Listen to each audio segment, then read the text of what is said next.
The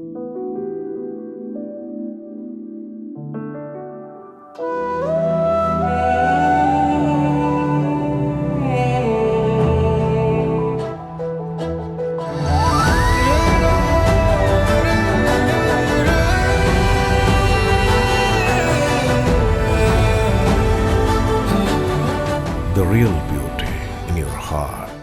Boche Gold and Diamonds. Buy now, pay later.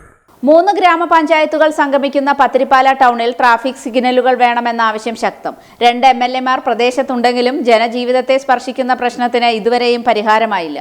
Pathiripala ടൗണിലെ അനധികൃത പാർക്കിംഗും സ്ഥലക്കുറവുമാണ് ഗതാഗതക്കുരുക്കിന് പ്രധാന കാരണം. പഞ്ചായത്തുകളുടെ സംഗമമായ പത്തിരിപ്പാല ജംഗ്ഷനിൽ ട്രാഫിക് സിഗ്നലുകൾ സ്ഥാപിക്കണമെന്നാണ് ജനങ്ങളുടെ കാലങ്ങളായുള്ള ആവശ്യം. ടൗണിലെ ഗതാഗതക്കുരുക്കിന് പരിഹാരം കണ്ടെത്താൻ സിഗ്നൽ സംവിധാനം അത്യാവശ്യവുമാണ്. ടൗണിലാണ് government high school, higher secondary school, സ്വകാര്യ വിദ്യാഭ്യാസ സ്ഥാപനങ്ങൾ എന്നിവ സ്ഥിതി ചെയ്യുന്നത്. വിവിധ വിദ്യാഭ്യാസ സ്ഥാപനങ്ങളിൽ നിന്നുള്ള വിദ്യാർത്ഥികൾ കൂടി ടൗണിൽ എത്തുമ്പോഴാണ് ഗതാഗതം പൂർണ്ണമായും തടസ്സപ്പെടുന്നത്. 7 വർഷം മുമ്പ് അന്നത്തെ MLA KV വിജയദാസ് സിഗ്നൽ സംവിധാനത്തിനുള്ള നടപടികൾ സ്വീകരിച്ചിരുന്നു. പിന്നീട് ഇതിനുള്ള നടപടികൾ കടലാസിലൊതുങ്ങി. 2 MLA-മാർ ഉൾപ്പെടുന്ന പ്രധാന ടൗൺ ആയിട്ടുപോലും സിഗ്നൽ സംവിധാനത്തിന് മുൻകൈ എടുക്കാത്തത് പ്രതിഷേധത്തിനിടയാക്കുന്നു.